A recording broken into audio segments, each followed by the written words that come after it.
श्री गुरुचरित्र कथासार अनंतव्रत कथा कौंडिन्य आख्यान अध्याय 43. श्री गणेशाय नमः. श्री गुरु नृसिंह सरस्वती सायनदेवांना आणि मठात आलेल्या ब्राह्मणांना व भक्तांना भाद्रपद शुद्ध चतुर्दशीचे दिवशी करायच्या अनंतव्रताची माहिती सांगू लागले. ते म्हणाले, पांडव वनवासात असताना त्यांना राज्यवैभव प्राप्त व्हावे म्हणून श्रीकृष्णांनी अनंतव्रत करायला सांगितले. ते म्हणाले, सृष्टीत अनंत रूपांनी व्यक्त झालेले म्हणून शेषशायी नारायणांना अनंत असे म्हणतात. अर्थात हे माझेच व्रत आहे. जो मनुष्य हे व्रत करतो त्याला सर्व अभिष्टे प्राप्त होतात. कृतयुगात सुमंतू नामक एक वसिष्ठ गोत्री ब्राह्मण होते. भृगुकन्या दीक्षा या त्यांच्या पत्नी. या दंपतीस सुशीला नावाच्या कन्या होत्या. सुशीला लहान असतानाच त्यांच्या पत्नी दीक्षा मरण पावल्या. त्यानंतर सुमंतूंनी कर्कशी नावाच्या दुष्ट व कलहप्रिय स्त्रीशी दुसरा विवाह केला. त्या सुशीलांना खूप त्रास द्यायच्या, पतींचाही अपमान करायच्या. पुढे सुशीला उपवर झाल्या असता कौंडिण्य नावाचे एक तरुण ब्राह्मण सुमंतूंच्या घरी आले. त्यांनी सुशीलांना मागणी घातली. सुमंतूंनी आपल्या कन्येचा त्यांच्याशी विवाह लावून दिला. मग जामातांना 2 महिने आपल्या घरीच ठेवून घेतले. या अवधीत आपल्या पत्नीला त्यांच्या सावत्र आई किती त्रास देतात हे त्यांनी प्रत्यक्ष अनुभवले. म्हणून त्यांनी आपल्या सासऱ्यांना अन्यत्र बिऱ्हाड करण्याचा विचार सांगितला. त्यांच्या संमतीने भाद्रपद शुद्ध चतुर्दशीला ते अन्य गावी जाण्यास निघाले. त्यावेळी कर्कश त्यांना निरोप द्यायला बाहेरही आल्या नाहीत. सुमंतूंचा नाईलाज झाला. त्यांनी स्वयंपाकघरातून गव्हाचा थोडासा कोंडा वस्त्रात बांधून कन्येच्या हाती दिला. त्यांनी वडिलांचा निरोप घेतला आणि त्या आणि त्यांचे पती रथात बसून निघाले. थोड्या वेळाने कौंडिन्यांनी नदीतीरी रथ थांबवला आणि ते अनुष्ठानास बसले. तिथे लाल वस्त्रे परिधान केलेल्या काही स्त्रिया आल्या होत्या. त्या पूजेमध्ये निमग्न झाल्या होत्या. सुशीलांनी जिज्ञासेने विचारणा केली असता त्या म्हणाल्या, आम्ही सकळ अभिष्ट करणारे अनंत व्रत करत आहोत. मग त्यांनी सुशीला यांना त्या व्रताचा सर्व विधी समजावून सांगितला. त्यांना व्रताचे साहित्य दिले. मग सुशीला यांनी देखील अनंताची पूजा केली. पिताजींनी दिलेल्या गव्हाच्या कोंड्याचा अर्धा भाग वाण म्हणून त्या स्त्रियांना दिला आणि त्या स्त्रियांचा निरोप घेऊन त्या पतींपाशी आल्या. तोपर्यंत त्यांच्या पतींचे देखील अनुष्ठान पूर्ण झाले होते. मार्गक्रमण करत ती दोघे एका वैभवशाली नगरापाशी आली.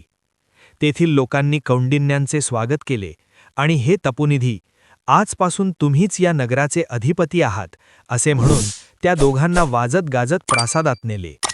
अशा प्रकारे अनंतव्रताच्या पुण्याईने त्यांचा भाग्योदय झाला.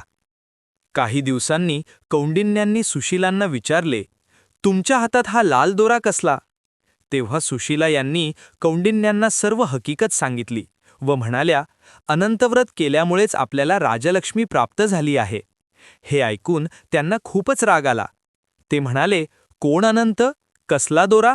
हा सर्व माझ्या तपश्चर्येचा पुण्यलाभ आहे. मग त्यांनी त्यांच्या हातातील दोरा तोडला आणि आगीत भिरकावला. सुशीलांनी धावत जाऊन तो दोरा काढला आणि दुधात भिजवला. या प्रमादामुळं भगवान अनंत संतापले. भगवान अनंताची अवकृपा होताच कौंडिन्यांच्या नगरावर शत्रूंनी आक्रमण करून तेथील सर्व संपत्ती लुटली. ते प्राणघात करतील या भीतीने कौंडिन्य पत्नीसह अरण्यात पळून गेले. त्यांना पश्चात्ताप वाटत होता. अनंता, मला क्षमा करा, असा आक्रोश करत ते मार्गक्रमण करू लागले. मार्गामध्ये त्यांना फळांनी बहरलेला आम्रवृक्ष दिसला. तिथे कोणताही पक्षी फिरकत नव्हता. पुढे सवत्स धेनू दिसली, परंतु तिला चारा खाता येत नव्हता. मग दयनीय अवस्थेतील एक बैल दिसला. आणखी पुढे पाण्यानं भरलेली व एकमेकात मिसळलेली 2 रम्य सरोवरे दिसली, पण हंसादी एकही पक्षी तिथे फिरकत नव्हता. पुढे एक गर्दभ व हत्ती दिसला. कौंडिन्यांनी त्यांच्याकडे अनंताची चौकशी केली, पण कोणीच काही बोलले नाही. त्यावेळी कौंडिन्य आपल्या भेटीसाठी तळमळत आहेत हे पाहून भगवान अनंत वृद्ध ब्राह्मणांच्या रूपाने त्यांच्यापाशी गेले आणि मी तुम्हाला अनंताचे दर्शन घडवतो असे सांगून त्यांना त्यांच्याच नगरात परत आणले. तेव्हा ते पूर्वीपेक्षा अधिक वैभव संपन्न पाहून कौंडिन्यांना मोठे आश्चर्य वाटले. ब्राह्मणांनी त्यांना प्रासादात नेऊन सिंहासनावर बसवले. मग ब्राह्मण वेश टाकून शंख, चक्र, गदा व पद्मधारी चतुर्भुज रूप दाखवले. कौंडिन्यांनी त्यांना मनोभावे वंदन केले आणि मार्गात पाहिलेल्या आम्रवृक्षादिकांबद्दल विचारले.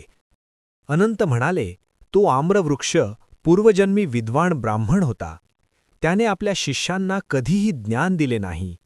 गायीने पूर्वी मनुष्य जन्मात एका ब्राह्मणाला पडीक जमीन दान दिली होती. बैल पूर्वी श्रीमंत ब्राह्मण होता, पण त्याने कधीच दानधर्म केला नाही. सरोवरे ही पूर्वजन्मीची सख्खी भावंडे.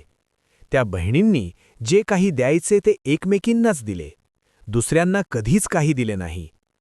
तुम्ही पाहिलेला गर्गभ हा तुमचाच क्रोध होता. तुमच्या जाणीवेतून बाहेर पडून तो गर्दभांच्या जन्माला गेला. हत्ती हा तुमच्या तपश्चर्येचा गर्व होता. तुमच्या जाणीवेतून बाहेर पडून तो हत्तीरूपाने जन्माला आला. आता पश्चातापाने तुमचे व त्या सर्वांचे चित्त शुद्ध झाले आहे, म्हणून मी त्यांना त्यांच्या स्थितीतून मुक्त केले आहे. तुम्ही पुनर्वसू नक्षत्रमंडळात चिरकाल वास कराल. श्रीगुरू म्हणाले, अनंत व्रत केल्याने कौंडिन्यांचं कल्याण झाले, पांडवांना राज्यप्राप्ती झाली, म्हणून तुम्हीही व्रताचरण करून पुण्यप्राप्ती साधा. श्रीगुरूंच्या आज्ञेने सायनदेवांनी त्या दिवशी अनंत व्रत केले. सिद्ध म्हणाले, नामधारका, अशा प्रकारे तुमचे पूर्वज सायनदेव यांनी श्रीगुरूंची सेवा करून त्यांची कृपा संपादन केली. श्री गुरु चरित्र कथासार अध्याय 43 समाप्त.